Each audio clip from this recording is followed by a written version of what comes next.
note to our listeners, this episode does contain conversations about suicide and suicidality for this week's book club. If you or anyone you know is struggling, call or text 988 anytime for help. We'll have more links in the show notes. Thank you. Ready? Well, here we are at another episode of Pants. What an announcement. You got to come in. I honestly. Come in hot. You like to come in hot. If we start like this. But we never start then like we're like that. the That's two not who we ladies are. on SNL. Delicious dish? Yeah.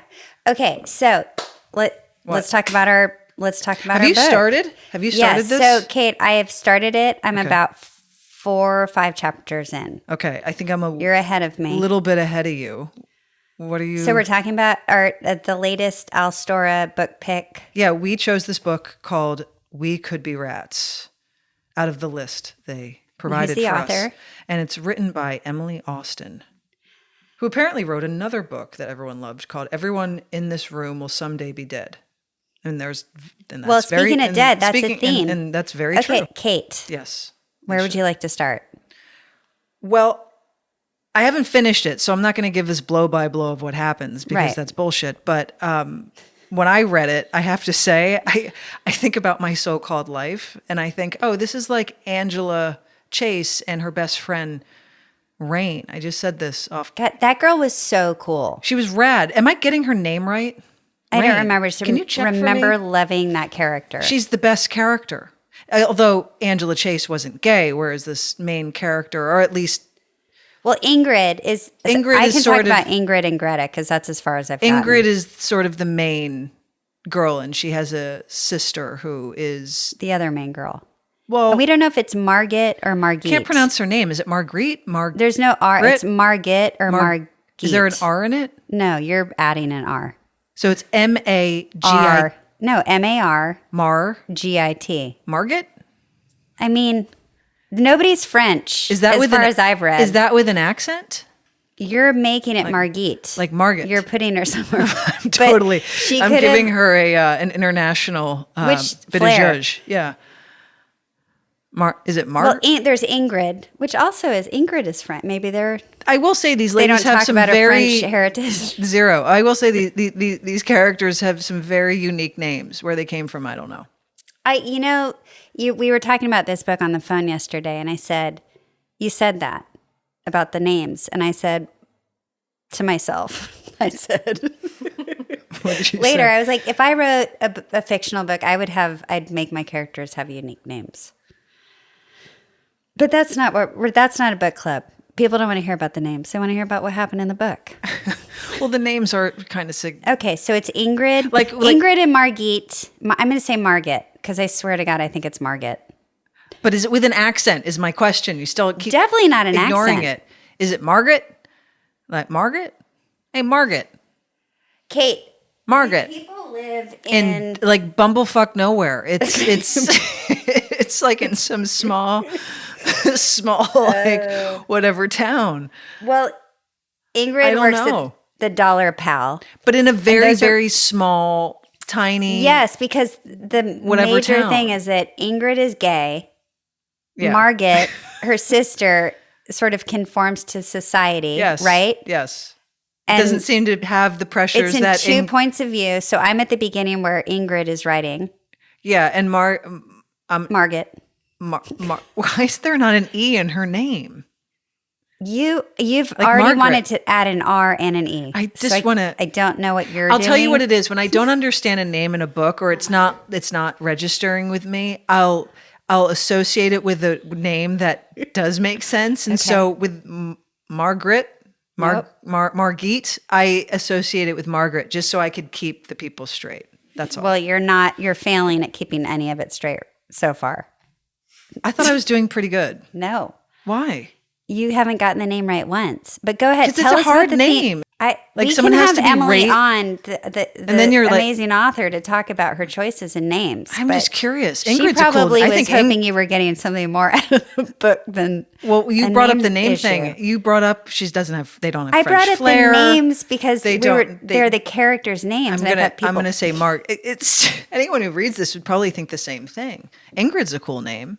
Greta's cool. It's old fashioned. But cool Margaret, isn't like you can say it. Greta. It's just this sort of name that you don't hear often, love the but when name you Greta. hear it, you think, oh, that's a cool name. But the point outside great. of What's the point? that's one of the points. But the Okay. other point is that, yes, her older sister, maybe I'll just refer to her as her older sister. Her older sister, like you said, Margaret. is conformed more to life or the society and appears, at least from the outside, compared to her sister, to have her act together more. Okay. So Yeah. here's where I am. So the first 3 chapters are suicide notes, and it's attempt 1, 2, and 3 at a suicide note, Yeah. which is such a crazy way to open a book because I was like, it felt so sad as an opener. But I also think it's her excuse to really spill the tea. Yes. So then she goes into, well, this is a great way for me to talk about. Because who cares? I'm not going to be My here anymore exactly. anyway. So let me just really tell you what happened or what I thought or what I always assumed. Because and she's writing the letter to her sister, and then she starts talking about Greta. So basically, in a nutshell, what I've read so far, Ingrid is gay, misunderstood, a little bit of like, you know, a freak in a good way, but like doesn't understand herself. She meets Greta, who for the first time in her life, she feels like someone sees through her, sees her. And they have Greta's is just as much as an outcast as this girl Ingrid is. So they just it's and they think they're very like their imaginations run wild together, which is so they're also refreshing like for a creative, that, right? but also like they have. I had a friend like this growing up. It's like, yeah, your imaginations run wild and you're sort of each other's twin flame in a way, but yet you also get into trouble together. It's literally impossible to not. You just know how to egg each other on to see how much you can get away with, which makes it fun, but also makes the friendship kind of dangerous. Right. So does Greta end up being a girlfriend of Ingrid's? Like, how do you know? I'm not done yet. I thought you were all the way to the part where Margaret started talking. I'm like, no, I'm like right before that. Also, So- you spoiled it for me. I was like, Sorry. it's just so sad she's dead. And you're like, oh, no. She wakes up in the hospital. She didn't die. Well- and I was like, thanks for the soap opera yeah. spoiler. I don't know what happens at the end. Maybe at the end she isn't around anymore, and you'll get your. But you said get your so surprise. far Ingrid and Margaret connect finally as sisters. I think they didn't start- have a lot in common, right? Is that the theme of the book? And then all I think of a as sudden they were do? growing up, they didn't see eye to eye. Yeah. I'm just mirroring you. Yeah. They didn't see eye to eye, Okay. and they just approached things very differently. You grew up with a sister. I'm an only child. You tell me. I mean, is that how you and Tell Kate? you what. Is that common for siblings that you both are complete opposites of each other? No. I mean, it can be anything. You could have tons of siblings. Everyone's like a snowflake, but you live under the same roof and it's a very bonding experience to have a sibling. Well, I don't think Ingrid felt terribly bonded to her Well, sister. this is her. That's not Kater and I were close. You guys were tight the whole time? Yeah. I mean, you have your teenage years where like everyone's trying to find themselves and, create their that's where identity away from each other. So, but that's a very typical What's the age difference between you two? 2.5 years. That's it? That's it. Oh, wow. So whatever Kadra goes through, like Right. I'm like, oh, there's me in a year. Right. I know I'm like right behind her Right. in life's path. I didn't realize you two. I thought there So was a close. 4-year No. difference. All right. So truthfully, I haven't finished this book. I don't know Don't how it's say. going to end. I thought you were going to have all the insight. I don't have insight. I don't want to spoil it, but it is interesting. I think it's relatable. I think I could see why this was on the list of options for us to choose. It makes sense because I think anyone reading this would say, oh, yeah, like that's similar to how I felt when I was growing up. I had that friend that people questioned, and I always kind of felt like I didn't belong, and my family was foreign to me, and I was probably foreign to them, and there is a very high level of relatability. So the book is pretty much divided in half, and I'm assuming when I get to the end, I'll realize, oh, right, those two halves make a whole. I only just began the second half, and so I don't know, and I mean like on page 1 or 2. I'm not that deep into it, so I don't know how it's all gonna. Okay, so basically we're reading this in real time, Yeah. which is obvious, but go to alstora.com. You'll see the Pants Pod Book Club. Yeah. Please join it. Read with us. Can I just say a quick thing about So Gay for You? Please. I do want to. I know we said it last week, but we are going to have a book tour in June, early June, from I believe the 1st of June to the 7th of June. Yeah, that's right. And we're going to hit 5 cities. Yes. It's going to be a mother of a quickie, right? Yep. We're going to like blow through cities. Yep. We would love you to come. And when our tickets go on sale, we will let you know. So far, the cities we're going to be hitting are New York, Chicago, and Philadelphia. Hey. And we have 2 other cities about to be booked. We have 2 other cities that, I think are very close to being booked. So we'll announce that when it's in ink. And we're going to have... Did you say in ink? In ink. When Oh, okay. It's No, I get finalized. And we will... The point of the book tour, it's basically we're in conversation with. We're going to have someone who's going to be on stage with us who's going to help moderate essentially a panel so we can talk in real time about the journey of writing this memoir together. Yes. And what it unearthed. And if you're interested in So Gay For You, the book, please go to sogayforyou.com to pre-order. All right, here's your first question. This one's from Isla from the UK. What has been something unexpected that has shaped your friendship? Isla, I like that name. We like Somebody names. got it. We like names. We hate names. That's a cool name, Isla. Kate, you're on a name kick today. I've always been on a name kick. You have? I've always been curious about names, yeah. didn't Isla's a know cool that. name. I've never heard that name before. I've never heard it either. It's beautiful. It is, it's nice. At first, I thought you said Iowa, and then I was expecting Isla. the name. I thought it was someone in Iowa. Hiya, Isla. It's cute. Oh, what'd you say? Aya? Hiya, Isla. I like it. Anyway, great. What's the Okay. question? What was that? The question is, what has been something unexpected that has shaped your friendship?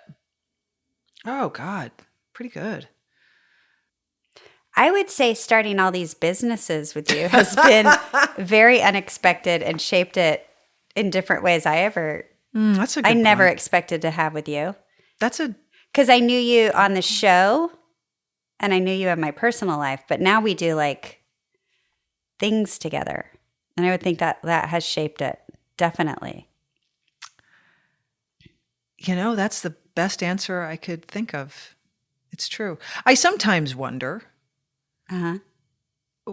and I've said this before, but are all these businesses, is it like, it's like, it can be taxing on a friendship because when you call, you're not calling to shoot the breeze. How you doing? It's, hey, did you get the thing from the lawyer? And did you sign that? That's what I mean by we need shaping. to go over the thing and that. And it ebbs and it flows in terms of its intensity. But, sometimes I do think like Where's my friend? Yeah. Yeah, well, because you can't ignore the stuff that we've started. Not you, us. We can't. No. So if we have each other on the phone, it's almost like the personal stuff comes last because we already know what that is. So we're like, oh, but now we have to hit all these things. I got to say that was an excellent, Business. perfect answer that you said. It's and I'm not complaining. This is not. No, it's just it has shaped it into it shaped it into. We like really took on a lot, and like there are so many things that people don't even know we're in the works of doing, or we're in the middle of working on. Yeah, and some so it's are not just what you see, right, and it's just the phone calls don't like. I feel like we kind of work in at times like a catch up and business. Yeah, and then one thing will be forgotten. Right. It's just it's a lot of email. I think with any emails, business now, there's emails and phone calls, and now there's Zooms, and then if you multiply that, out of the we created three, a monster. I don't mind phone calls. Okay. Phone calls are nice because you get everything in the moment. And I hate Zooms, but at least you get all that information in the moment. It's the onslaught of emails at times that can be incredibly overwhelming. Right. It's funny. I don't like emails either, but I think some people prefer an email over a phone call because they're like, I can just bang them out. A lot of people do. And I don't have to have like this reciprocal situation. Oh, I can I'd just, rather let's hash I'm like, this out. get me on the phone. Or texting even can be faster than if I have to go I check an email. I'm better at texting is to me the written form of a phone call. Email, it's like, oh, then I have to wait. And there's this like unspoken rule where emails aren't required to get instant gratification like a text is. I also get confused with people in the same business. If there's multiple people and one person responds. Oh, it's been driving me nuts for years. I don't know if everyone's supposed to respond. Like, say it's good news or something. It's like, oh, this happened. And then one person will be like, yay, wahoo. And then I'm like, do I have to do a wahoo? Well, that's why on texting, you can just hit that little emoji thing and acknowledge it. Yes. And I think that's great because you don't need to contribute. Is there something like that in emails? I don't think so. They should come up with that. My problem with emails is how, especially it's always on a group thread or something. I lose track of who's saying what, when, and where. You're a nightmare. You never know where any email is. You're right. You're absolutely right. I get you on the phone and you're like, I can't find the email. It's usually what we talk about. I can't find the email because of the way that maybe it's Gmail, but it's the way it's organized. It drives me nuts. I know. You don't. And you I can't be the only one who thinks that. I can find them. I don't know. Then maybe you have customized your settings so you can see them in a different way than I see mine. Maybe Anna, I feel like Anna's the perfect person to help you through this. She is, but she's not here. So no, I but can't in ask life, her. Yes, I can ask her when she returns. Anna, can you help me with my email? Please help Kate with her email. It's been like this quiet thing I've been dealing with for probably like 7 years. I've been there with you because I'm the one who's always helping you find the email. And then I'll think, oh, I'm not going to respond to that right away again because it's not a text where it doesn't need that instant thing. And I'll say I'll get back to that. And then it buries. And then it's really trying to. You're really digging for treasure, and I cannot. I just. And if you're doing a project at home, like let's say you're planting a tree, you do a half read. Remember I was saying half read to you? I was like, half read. Oh, yeah. Because you like That's half all read you an ever email. do. You half read it and respond that makes no sense to what the email has. It makes no sense. I stopped actually reading emails. When I see emails come up, this is gonna I just help. think, you know what? I'm going to stop and I'm going to do it when I sit down. That's good. That is better because this response that doesn't make sense is worse than no response. Yeah, I decided I'm going to, an email can wait. You'll be like, great, let's do that on a Tuesday. And everyone's like, what does that mean? What is she talking about? Half read.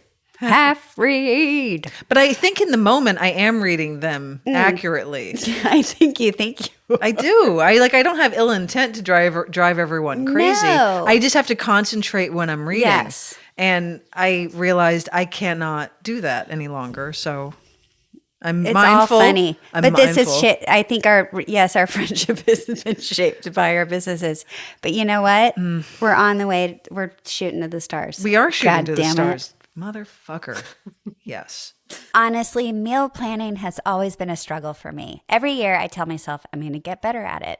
And every year life gets busy. And the next thing you know, I'm back to ordering takeout for every meal. But this year I've actually found something that's working for me. That's right. This podcast is sponsored by Marley Spoon.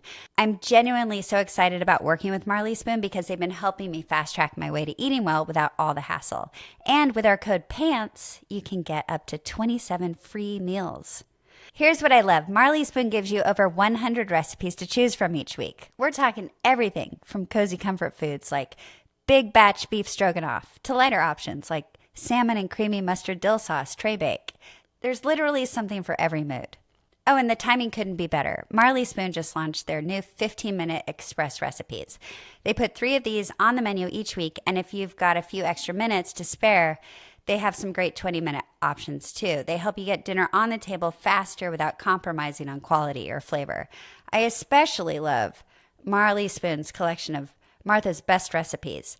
They feature at least 2 of Martha Stewart's incredible recipes every single week, and they taste even better than you can imagine. My favorite recent meal from Marley Spoon was their cilantro lime cauliflower rice bowl. It was easy to make, and I'm feeling good knowing I'm eating more balanced meals. It's like having a personal chef who's done all the planning and prepping for me, and I just get to do the fun part. This new year, fast track your way to eating well with Marley Spoon. Head to marleyspoon.com/offer/pants and use code PANTS for up to 27 free meals. That's right. Up to 27 free meals with Marley Spoon. One last time, that's marleyspoon.com/offer/pants for up to 27 free meals. And make sure you use our promo code PANTS so they know we sent you.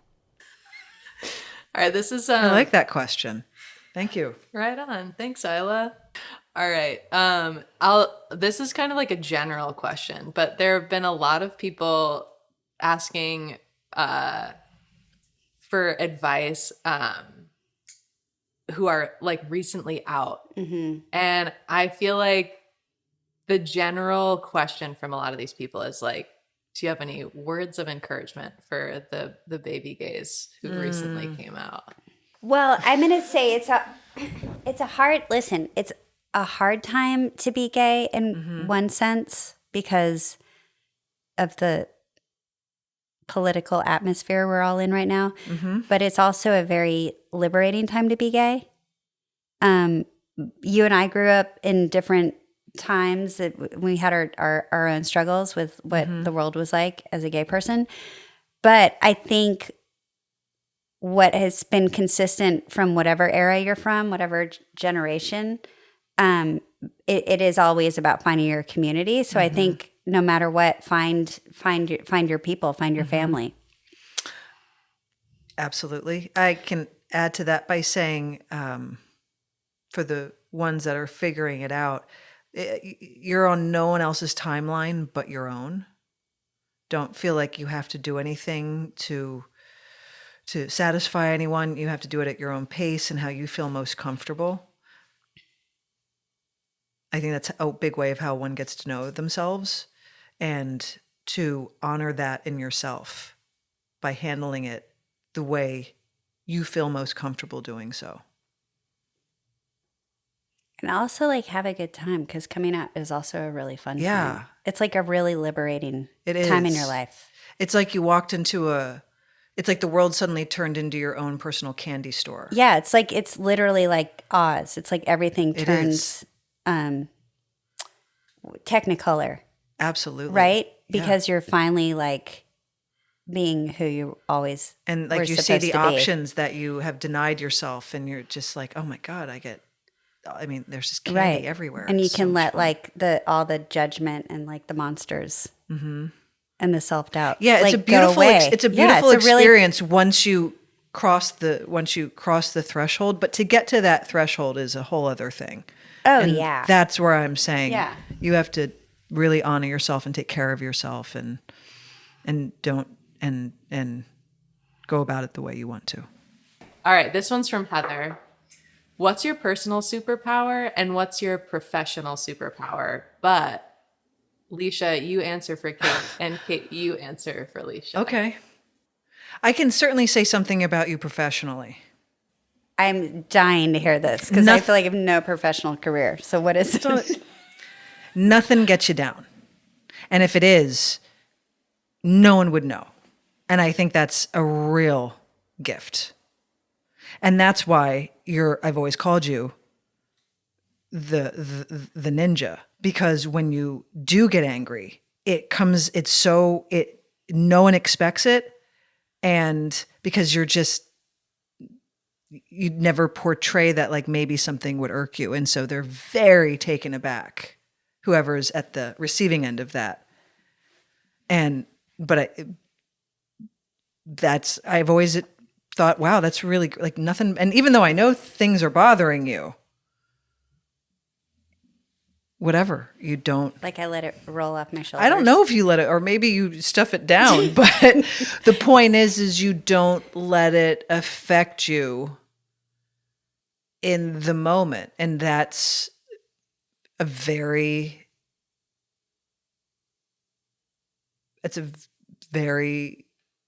protective thing to do. Well, I can say that I don't think a lot of things really upset me that much in a real way. What upsets me is watching people treat other people poorly. That upsets me. Or people like pulling rank or being like sort of an abuse of power. Like that kind of stuff really gets me down because there's no way to navigate that when you're, you know, like in a lesser position or, you know what I mean? You kind of have to stand there and watch it happen. I know exactly what you're talking about. That stuff upsets me. But if it's like something like I do think that things I'm not a person who gets easily irritated or I don't take things so seriously that like we were just talking about set gossip last week. Yeah. Like that kind of like, oh my God, did you hear so-and-so? Like those kinds of things just. But I have seen you, I can understand why you say that, but I've worked with you many, many years. Yeah. And I've been with you in many situations with many different people. I've seen you get irked. I've seen it. Yes, but you see how specific it is. And it's usually a person with poor behavior. That really does upset me. But isn't that usually what we get pissed off about? No, I think people show up to work and things just, I've seen other actors like show up on set and just like, ugh, like my breakfast isn't made and I'm like, it's very. Where's my tea? Just stuff that I'm like, that's important to you to be upset about. Right, but that affects you. And I'm just saying you are able to rise above it. And you No, are it does. If someone didn't bring me breakfast, I don't get whatever. Like I just walk through the world without taking things on so much. So I'm a person who's just always like, I'm not like that. And I've seen people, so you were like, but doesn't everybody get upset? I think people get upset about very strange, unimportant things. They do. And you're saying what upsets you. I was paying you a compliment. Did No, I it know. make sense what I was saying? Yes, Okay. I'm not being defensive. I'm explaining like why I think you think that's a superpower. I'm like, that's interesting because to me, I'm just like, because you said, I don't know if you're stuffing it down. And I'm saying, no, I'm not actually stuffing it down. The only time I have to be like, and like swallow what I'm really feeling if I'm very upset is that kind of. Right. But we've been in situations where at the end of the day, you'd call and you'll be like, motherfucker, as they drive home. And it's a person. And yes. Yes, but you're dealing with that entity and you can't avoid that entity. And some people would clash, right? Or confront or deal with it and make the problem larger. Whereas you're like, nope, and you just keep the ball rolling and you keep the smile on your face and nobody knows better. Yes. And then if you ever do confront that person, their jaw hits the floor because they never expect you of all people are going to do that. Right. But I'm saying that's a superpower because interesting. It's a good quality. You're very welcome. Well, I'm not arguing with you. It's an interesting thing to talk about. I think your professional superpower is people are intimidated by you and you're so kind, but you have this thing where people are like they get like, they feel like they can't, I don't know, like you walk through the world and it's been that way since the day I met you. And I think it's because you're like so breezy, what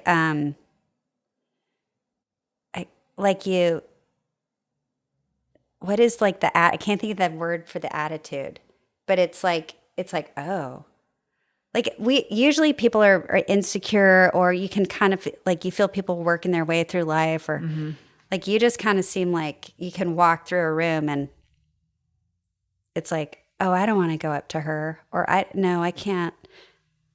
Wow. It's like an air of something. Self-confidence, probably. Wow. Like you're That's like. nice. Thank you. Yeah. I don't feel like that inside. I know you don't because I know you, but I see the perception. Right. And it's like, I see the way people act around you and it's always like interesting to watch because I'm like, just go ask her. You know what I mean? Like, she's like, should be fine with that question. Wow. Okay. Which I think could be a superpower in work, you know?